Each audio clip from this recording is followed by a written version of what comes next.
Agora na capital baiana, 6h08, e ao que parece o diretor Márcio Meirelles gostou mesmo da experiência de ensinar ao mesmo tempo duas peças que dialogam entre si, tratando da obra do dramaturgo irlandês Samuel Beckett.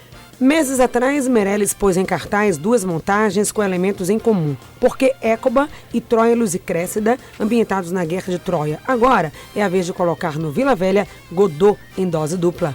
Pois é, se no verão, se na parte do Amostrar no Vila Verão ele fez essa mistureba aí, trazendo inclusive um texto obscuro do Shakespeare, agora é a vez de termos duas peças que têm em comum alguns elementos e que dessa vez tem, talvez com peça central, o Beckett. E a gente vai falar sobre O Último Godot e especialmente a peça Esperando Godot, que tem no elenco o nosso entrevistado de hoje, o ator e dramaturgo Celso Júnior. Tudo bem, Celso? Tudo ótimo, tudo tranquilo.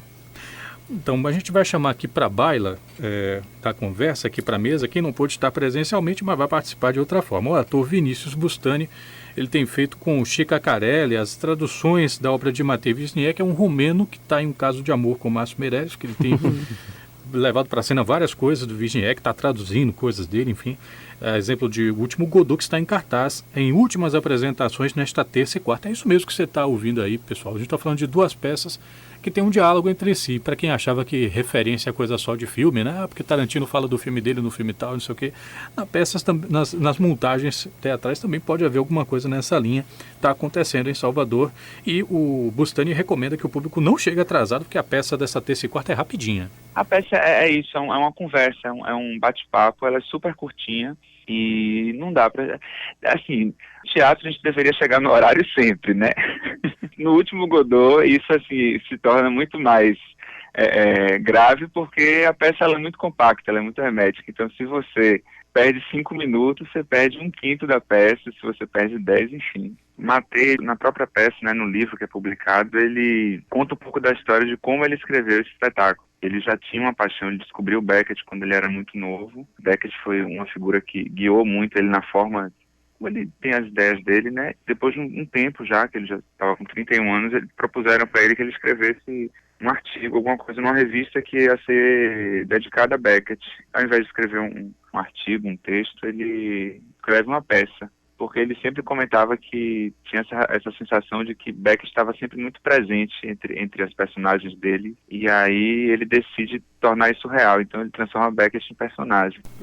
Pois é, você viu aí o Bustani, o Vinícius Bustani, que está na peça O Último Godot em cartaz terça e quarta no Vila Velha, e que comentou um pouco, né, de como que foi pensado esse espetáculo, um espetáculo assinado pelo Matei. E foi assim, provavelmente, que eles chegaram nessa montagem. Então, eu queria perguntar para o Celso como é que ele chegou nessa montagem do Beckett, por que a paixão por essa peça. Me parece que ele foi o elemento motivador assim, da existência dessa nova montagem aqui em Salvador. Exato. Na verdade, eu tenho uma história bem antiga com Samuel Beckett. Quando eu assisti pela primeira vez uma montagem de uma peça dele, nos anos 80 ainda, eu era adolescente, e eu assisti em 86... uma montagem comemorativa dos 80 anos, de celebração dos 80 anos de Samuel Beckett. E eu fiquei de cara. A impressão que eu tinha é que a poltrona do teatro tinha que ter vindo com cinto de segurança, porque a impressão que eu tinha é que eu estava numa montanha-russa emocional. Aí eu comecei a ler a obra de Beckett nessa época e acabei estudando o Beckett, né? Então, assim, na minha faculdade, o meu trabalho final foi em cima das obras de Beckett, meu mestrado foi em cima de Beckett, meu doutorado em cima de Beckett. Eu acabei virando uma espécie de especialista na obra de Samuel Beckett. Independente dessa parte acadêmica, tem a minha parte como artista também. E fazer uma peça como Esperando Godot, que muitos dos críticos, quer dizer, todos os estudiosos consideram que seja um dos pilares da dramaturgia do século XX, é um desafio muito grande, porque é uma peça que já foi muitas vezes montada, já foi muito discutida, já foi muito criticada diversas vezes. Então, é difícil a gente conseguir achar alguma coisa que fale uma novidade dentro dessa peça. E aí eu fiz um convite para Márcio e ele veio com essa ideia de trazer os personagens. A historinha da peça é muito simples. São dois homens, Vladimir e Estragon, que estão esperando Godot, que é um cara que eles não conhecem direito, mas que marcou com eles lá naquele lugar. E Godot acaba não aparecendo. fura, no primeiro ato ele avisa que não vai, e no segundo ato ele manda avisar que não vai também, quer dizer, ele não aparece. E aí, o que obviamente, a peça não é sobre Godot, a peça é sobre essa espera, na verdade, a crítica toda concorda nisso. E quando eu fiz o convite para Márcio Meirelles, eu queria trabalhar como ator, eu não queria dirigir a peça. Aí quando eu fiz o convite para Márcio, ele parou para pensar um pouco e aí ele veio com essa ideia de que como é que a gente espera hoje? A gente espera no Skype, a gente espera no Facebook, a gente espera atrás de um monitor de computador a reação do outro. A gente sempre está esperando alguma coisa. Você bota uma foto no Facebook e você fica esperando quantas pessoas vão curtir minha foto. Você bota uma notícia ou você marca um encontro com alguém via Skype e você fica aguardando essa espera e tal. E aí, a partir disso, a gente fez ele veio com essa concepção que eu acho incrível, porque ele traz a alta tecnologia para o espetáculo, a gente usa a alta tecnologia, o espetáculo é bem tecnológico. Só interrompendo, fazendo uma pergunta que eu estou aqui segurando para fazer. Você falou que a peça já foi encenada várias vezes, que queria trazer uma novidade para a peça. Isso. A tecnologia é essa novidade? Não exatamente, eu acho que não exatamente o uso da tecnologia como mídia, não exatamente isso, mas eu acho que o que o Márcio traz é a possibilidade de que Godot faz parte de um grande sistema, como se Godot fosse um sistema operacional e Vladimir e Estragon são dois aplicativos que estão querendo sair desse sistema. É uma visão realmente muito nova que Márcio traz e a gente acaba... eu falei outro dia e eu acho que é um resumo da nossa montagem. Assim, esperar Godot é ficar num sistema em constante reinicialização. É como se o sistema sempre tivesse que se reinicializar, então volta tudo para o zero o tempo todo. E aí, obviamente, isso, assim, a tecnologia acaba interferindo também, porque os personagens acabam se comunicando via Skype. E como a gente não queria correr o risco de usar a internet, porque eventualmente a internet cai e tal, a gente contratou uma equipe de TI. Foi formada uma equipe de TI junto com Ângelo Tomás, que é Boeing, que é o nosso diretor de tecnologia. Ele formou uma equipe de tecnologia da informação e a gente foi criado um programa específico, foi gerado um software para a gente simular o Skype usando a câmera ao vivo, mas a gente não usa a internet, é tudo cabeado. Engraçado, porque eu estava assistindo a peça, eu achei ao vivo, e fiquei pensando, caramba, como velho. Como é que essa internet funciona se a internet assim? der pau aqui, velho, a peça vai pros ar. Ô, Renato. A gente usa Vocês não esperaram a internet. O software foi criado justamente para simular para o público, e aí Renato está aqui, assim, ele caiu na nossa brincadeira, na nossa mágica, né? A gente faz uma magia como se fosse, então, aquelas câmeras de segurança. Tudo isso é pré-gravado e o software ele se encarrega de montar aquilo, por um lado. E tem uma outra coisa também que eu acho muito bacana, que é a nossa música. A música tem música durante o espetáculo inteiro, são 2 horas de peça, e a música é constante, não existe momento de silêncio. E a gente não tem o menor controle sobre a música, porque eu dou um enter no meu teclado em cena, e o computador ele define que música vai entrar, que ruído vai entrar. Então acho que no domingo rolou uma ventania, teve uma hora que rolou uma ventania e eu tem coisa que você não, e essas músicas vocês já sabiam, quer dizer, o playlist todo, vocês conhecem, ou pode aparecer coisa lá que vocês não sabem nem o que é que vai ser? Existe uma biblioteca imensa de sons, ruídos e música também, e música que eles mesmos compuseram, os dois, Jarbas Bittencourt e o próprio Ângelo Tomás também, que faz ajuda a gente na música também. E o computador é que seleciona, que chama música aleatória. Que eu soube que é um negócio que está super... É ultra moderno, eu não sabia que era ultra moderno. Então a música nunca é a mesma, em 2 espetáculos ela vai mudando. É bem interessante. Outro dia começou uns ruídos lá de impressora funcionando. E eu falei, o que é isso? Da onde está vindo isso? Era a música. Veio um ruído de impressora. Ou seja, em cena vocês vão ter que estar contando com isso, e isso vai fazer parte, esse improviso, esse inusitado, acaba fazendo parte também. Exatamente. E vai modificando um pouco também a nossa forma dos atores da gente interagir por causa da música, né, que vai interferindo. Agora, só estou aqui curiosa para saber também uma coisa, pensando em toda essa ousadia, essa montagem, essa tecnologia, essa inovação que vocês estão trazendo para esse espetáculo, pensando também qual a contribuição, não só cênica, artística, estética, mas também que outras contribuições podemos ter através dessa experiência de colocar 2 peças para dialogar, O que isso pode trazer de possibilidades, né? Acho que a primeira coisa que eu acho que é fundamental, assim, é a primeira vez que Esperando Godot, que é esse clássico lá do século XX, está sendo montado na íntegra na Bahia. As montagens que a gente tinha aqui, desde os anos 80, que já se fazem montagens de Beckett, sempre são de fragmentos. Um fragmento do primeiro ato, um fragmento do segundo ato. Nunca era da peça completa. Então isso nem foi uma coisa que foi planejada por a gente. Quando eu fui negociar o direito autoral, essa é uma exigência do escritório francês. Agora eles estão exigindo que você não pode mais fazer corte. Então por isso eu aviso antes da peça começar, a peça tem 2 horas de duração e por razões contratuais a gente não pode fazer corte.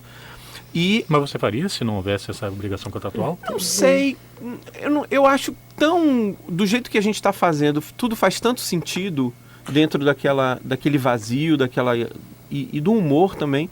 Eu acho que tudo faz muito sentido, não vejo necessidade de corte. Porque quando a gente lê sobre Beckett, uma impressão que dá assim, é que se fala assim, de como ele colocou o imobilismo, a inação à frente no palco, né?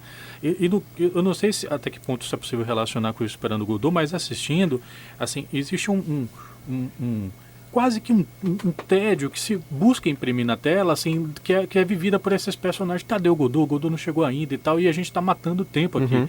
De modo que se a peça é mais longa, talvez ela desse mais condições de você entrar no que o personagem está sentindo, né? E até entender talvez o que é que significa para eles quando entra o pouso, né? E muda talvez algumas coisas. Agora o desafio seria talvez com o público, não sei se Celso que vai falar, e manter o público aí 2 horas, apesar da dinâmica. O público tem gostado, assim, as pessoas têm falado... a gente tem recebido bons comentários, assim, que essa duração da peça é uma coisa que não incomoda. A peça tem 2 atos, né? E aí o primeiro ato ele é um ato mais difícil, mais duro, e no segundo ato parece que faz sentido, parece que vai ser uma repetição do primeiro ato, e não é, porque isso que o Renato falou acaba acontecendo, que é justamente o momento em que fica claro o jogo para o público.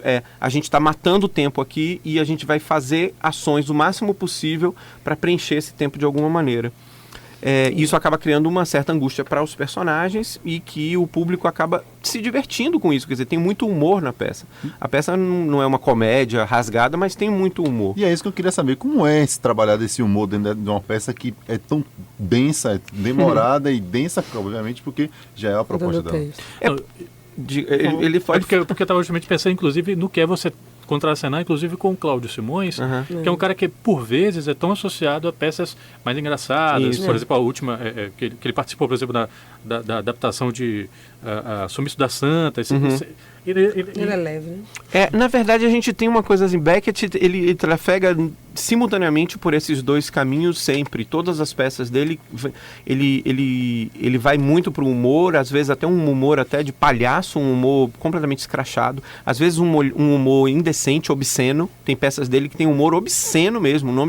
Tem uma das peças dele que o nome do personagem é Sr. Galahalla, que é um cara que sempre quis ter filhos e nunca conseguiu. E o nome do homem, traduzindo, seria Galahalla. Então ele vai desde esses jogos de palavra tolos, de circo mesmo, até a alta filosofia. E eu acho que ele mistura isso muito bem. Os personagens, ao mesmo tempo, eles caem no chão. No segundo ato tem uma sequência inteira dos personagens que parece coisa de circo. O personagem cai no chão, aí o outro vai tentar ajudar, cai por cima, aí um terceiro vai tentar ajudar, os 3 ficam no chão. Vira uma coisa meio pastelão. Fica pastelão. Então assim, a gente trafega desde alta filosofia até o pastelão, sem a menor preparação para o público. É muito difícil. Agora, Patrícia tinha falado eu tinha falado uma coisa antes, que é com relação a essa outra peça, que é do Mateusz Wisniewski, que está sendo apresentada nas terças e quartas. Esse diálogo é muito interessante dessas duas, porque você tem o Esperando Godot montado na íntegra, sem nenhum corte, que é uma peça de 2 horas de duração, e nas terças e quartas é uma outra peça chamada O Último Godot, que é um encontro do autor de Esperando Godot, Samuel Beckett, com o personagem Godot, e eles conversam sobre a impossibilidade de fazer teatro, do teatro existir no mundo moderno e tal. E eles ficam fazendo referências à montagem de Esperando Godot o tempo todo. É como se eles tivessem sido expulsos da plateia da outra peça e aí ficam conversando e tem lá um momento que eles se dão conta de que eles estão sendo assistidos por um público. É bem bonita a peça e é bem curtinha. Essa outra de terça e quarta é 20, 25 minutos, a peça termina. e é tão densa quanto, assim, tem a mesma densidade da outra. E a gente continua conversando um pouco sobre essas duas montagens que estão acontecendo no Vila Velha. Vila Velha que em 2014 está completando 50 anos, está com várias novidades. A gente está aqui conversando um pouquinho sobre esses espetáculos e você pode participar, 72250, coloque BA na frente da mensagem de texto, 72250, ou faça isso pelo Twitter, @BandNewsFM_SSA. Conte como é que está o trânsito por onde você passa nesse momento também. Agora em Salvador, 6h22. Band News FM, Salvador, 99,1. Só notícia, só FM. Band News FM, Frequência Baiana. São 6h36. Você está na sintonia da Band News FM Salvador, Frequência Baiana no ar. Hoje falando sobre 2 espetáculos teatrais em cartaz ao mesmo tempo, no mesmo período, melhor dizendo, né, que é em Salvador, e que tem em comum alguns elementos. A gente está falando um pouquinho sobre essas referências cruzadas dentro do teatro de 2 peças. São elas O Último Godot e Esperando Godot. O Último Godot está sendo encenado, as duas no Teatro Vila Velha, né? O Último Godot está no Cabaré dos Novos, terça e quarta-feira, e trata de um encontro surreal entre criador e criatura, né? Você tem Godot, que é esse personagem enigmático, misterioso, com o Beckett, que é ninguém menos que o próprio escritor Samuel Beckett, né? Representado lá em cena.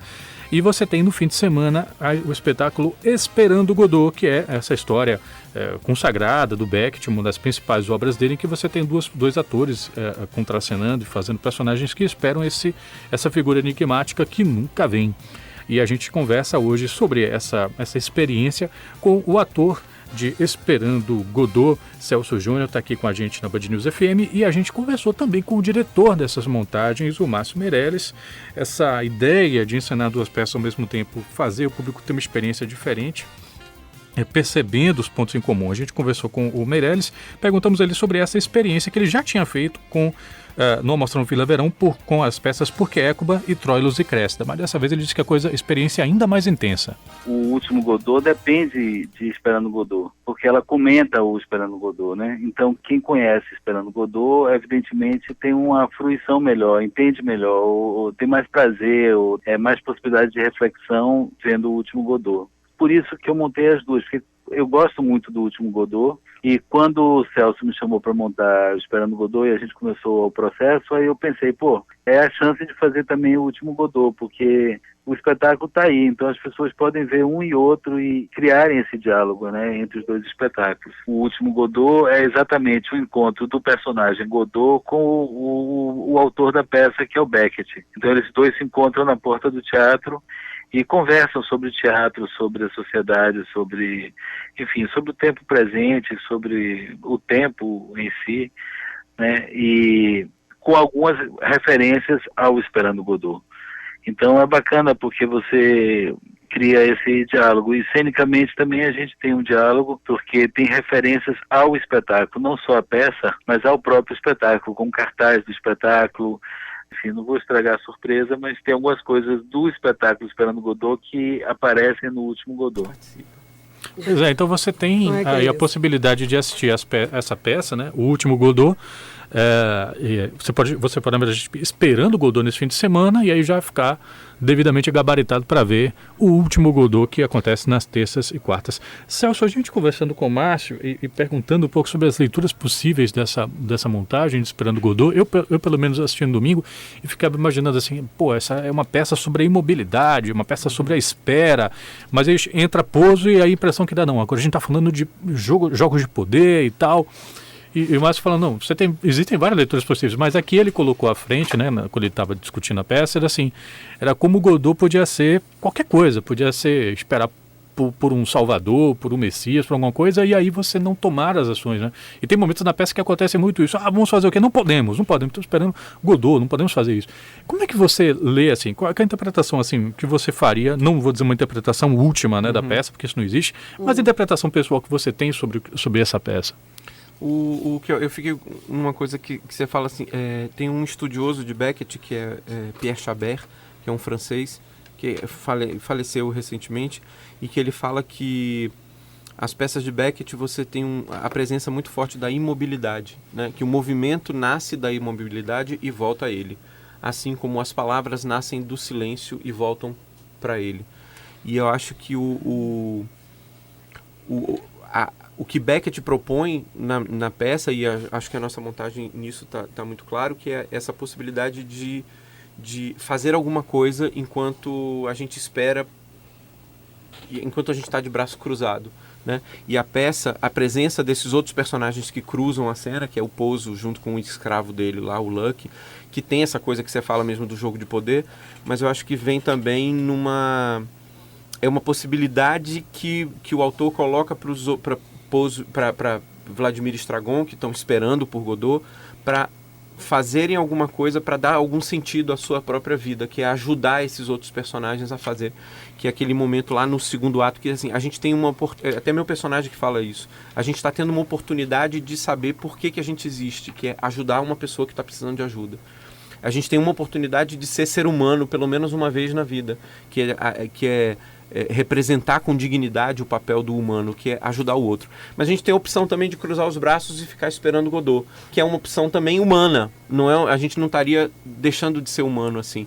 Eu acho que ele bota essa discussão dessa maneira, e eu acho que no mundo que a gente está vivendo aqui, enquanto a gente estava aqui no intervalo, enquanto estava com outros negócios, eu acabei de receber uma notícia. Eu dou aula na Universidade Federal de Sergipe, numa cidade do interior de Sergipe, em Laranjeiras. E eu acabei de saber que uma estudante de dança foi assaltada e estuprada num momento de violência muito forte, e os alunos acabaram de entrar em greve. E eu estou aqui agora, eu posso cruzar os braços e ficar esperando o Godot e fingir que não é comigo. Eu estou recebendo meu salário, eu sou funcionário da universidade, se fecharem o curso eu continuo. Ou eu posso agir e frequentar as reuniões, as assembleias, e ver de que maneira a gente pode minimizar essa violência, não com a violência que já foi feita, mas evitar que ela aconteça no princípio. Bacana. Eu acho que a peça um pouco fala sobre isso também. Celso, já quase finalizando aí por conta do nosso tempo e não por conta do papo. Se deixar, eu fico se deixar, e também a gente fica nesse papo com você, com um prazer muito grande. Claro. Mas dizer para as pessoas que ainda não tiveram a oportunidade de viver a experiência, de refletir aí com Esperando Godot. E se divertir e também. Se divertir, tá terminando, né? Não vai ter volta. Até quando não, fica? Então a gente fica em cartaz, Esperando Godot, sexta e sábado, às 8 horas da noite, domingo às 7 da noite, no Teatro Vila Velha, somente até o dia 8 de junho. Isso é uma política do Teatro Vila Velha. Os espetáculos, a princípio, não voltam em cartaz, pelo menos não lá. E como a peça foi criada para aquele espaço, é muito importante que a gente assista ali como ela foi criada inicialmente. Então, Esperando Godot, de Samuel Beckett, é uma oportunidade única. É a primeira vez que essa peça está sendo montada na íntegra, na Bahia. Então acho que é uma boa oportunidade de a gente conhecer uma peça que é bacana, que é importante, para a gente entender o que é esperar Godot. E o último Godot, que fica em cartaz também no mesmo teatro, só que na sala menor, que é no Cabaré do Vila, às terças e quartas, às 8 da noite. Muito obrigado, Celso Júnior, que estava aqui com a gente falando um pouquinho sobre Esperando Godot e também sobre essa peça, o último Godot, que dialoga também com a montagem. Agora são 6 horas e 44 minutos.